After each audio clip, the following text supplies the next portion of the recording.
This 5-minute solution will show you how to change font on Facebook post text.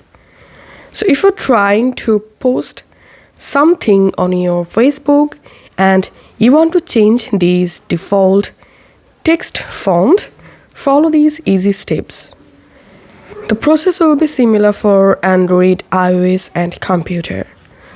So first of all, open a browser and here search for font generator,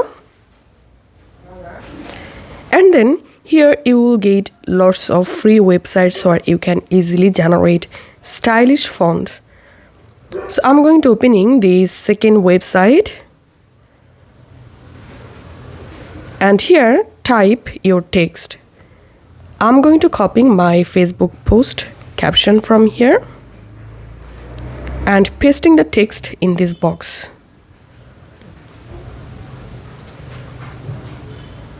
And then scroll down. Here you will get lots of stylish text.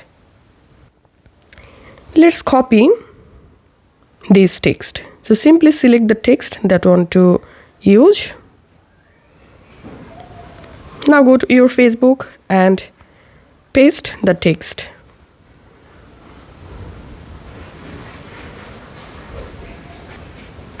And here we can see the stylish font has been added. Now let's go to the website again and let's copy another text. Just tap on the text that you want to use and the text will be copied automatically. Let's paste the text again. And this is how we can easily change our font on Facebook post text. If you find this video helpful, don't forget to subscribe 5-minute solution. See you in the next video.